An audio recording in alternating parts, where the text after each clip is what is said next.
fix this for all eternity. I was born in 1964. Yes, I'm 46. And I remember this, not necessarily the date per se, but I remember doing this as a very little boy. When we come to church, we sat in the back, this section over here at my home parish, the last pew. And if the last pew was taken, we sat in the one right in front of it. If that pew was taken, we looked to Dad with panic in our eyes. What do we do? What do we do? Move up one. And I remember Father Abadie doing his homilies. And I was a typical little boy. I gave a big sigh because I knew the boring part was coming. And I sat down on the pew, I sat down on the kneeler facing the back. So I'm like this, twiddling my thumbs. Then I got out my little car. I had a Hot Wheels car. And I don't know why, but it always was natural when Father Abadie started to talk about money, making a lot of noise. My dad would give me the look. Oh, some of you know the look? I was too dumb to listen to that. He gave me the pinch. I was too dumb to listen to that. And Father Abadie's still up there talking about how much he needs money. He takes me outside, whap, on the behind. Did it hurt?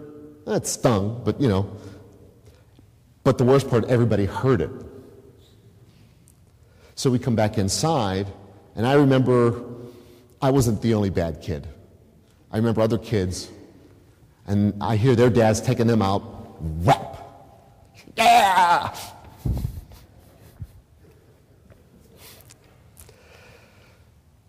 Today is a very difficult day to preach on because it deals with money. You cannot serve both God and mammon. For those of you who do not know what mammon is, just substitute the word money. And how many homilies have you received over the years? The priest asking for more money. The priest asking you to give to this collection. The priest asking you to do this or do that. And how many like you, how many of you like me just turn it off? That happens. So, but we as priests, we get these types of readings.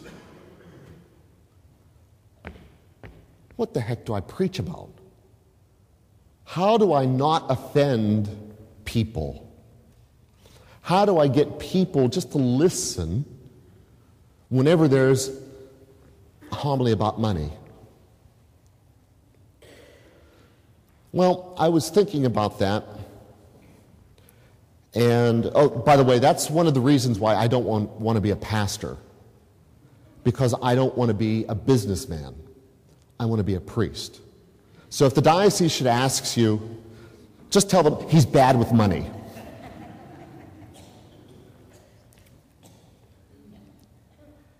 When we look at the whole picture, we look in the ancient world and we have to try to bracket what occurred back then as to what occurs today.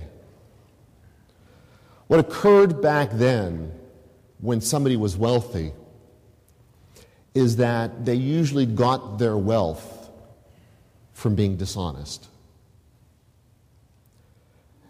And when Jesus is talking about money, he's not really talking about money itself. He's talking about dishonesty. He's talking about the purpose of the whole thing. And I guess the purpose of this gospel is, how did this guy come with money? He was being dishonest. And if you were listening to Jesus, and you're listening to him tell this story about this dishonest steward, what were you thinking of? Some people maybe divine justice. He'll get his in the end. But yet Jesus has a twist. He praises him. And I could just see the people in the synagogue listening to him. What?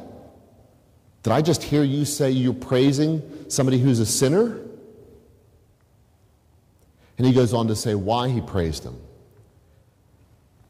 Because that person was living in this world rather than focusing on God. He was doing exactly what he was supposed to do, using his mind.